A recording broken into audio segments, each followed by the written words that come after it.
Sometimes peace and stability and security is more important than democracy.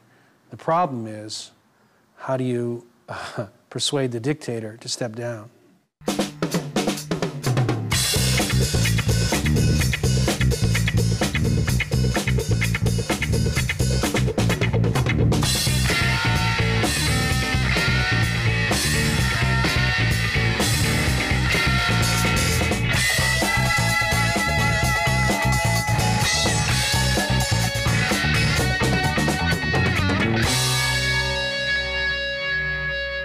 The concept of dictatorship can never be good.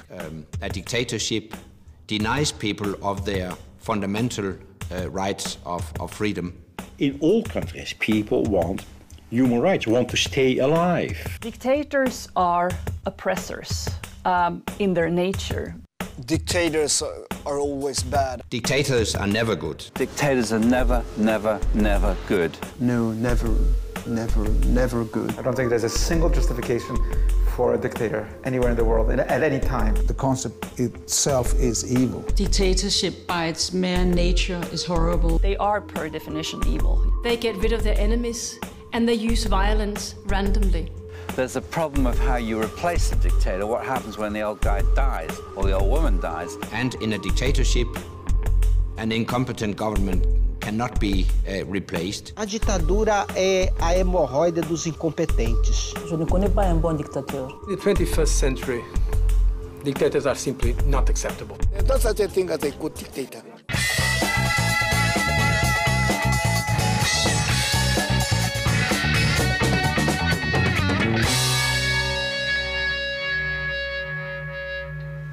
Yes, I think phrased, I mean, I'm kind of a mathematician, so I immediately think of this, whether there are exceptions to this.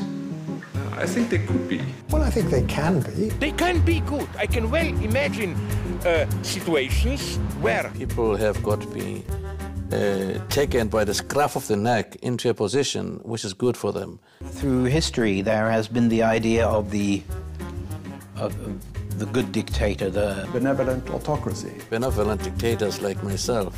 Beneficial. Enlightened despots. Who have helped to augur in progress, the spread of education. Building roads or hospitals. But that was happening in the Middle Ages. A recent case maybe is South Korea from about 1960 to 1990. Saddam was good at one point until, of course, he became bad. And Mussolini got the buses and the trains running on time. Fidel Castro probably governs the people of Cuba by their consent overall. Hitler in the early days pulled Germany together in a way that nobody else did before him. I mean, Mao Zedong used to always admit his mistakes. Robespierre, Lenin. Gaddafi was bad until now he's become good. I'm a fan of all of them. I think you have to include monarchy in the idea of dictatorship.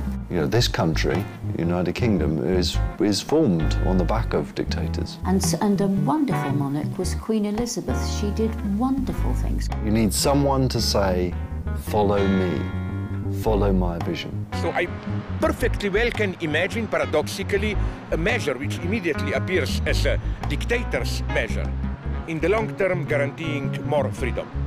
I think that's the reason why sometimes people are not feeling so upset by an authoritative leader, because they could in principle make all the right decisions.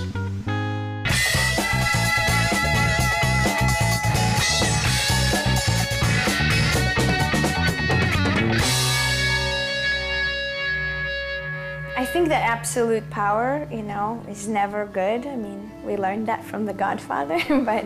Dictators could be good for a short period of time, but they definitely corrupt. Power does corrupt, and absolute power corrupts absolutely.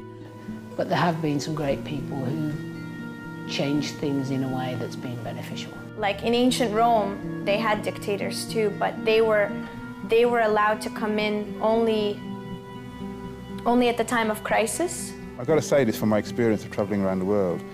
Sometimes, especially when a country is being rebuilt, you need some continuity. They start building a country 1 year, 2 year, 3 year, and there's a long program. You don't want to change a government that's just going to turn everything upside down and start all over again. They would just come in as the voice during a crisis, and then once it was done, they would, go back to a more, checks and balances kind of rule. So I think in them cases, a kind of benign dictatorship may be the best thing, so long as it's not brutal, so long as there's some vision, and at the end of it, democracy flowers.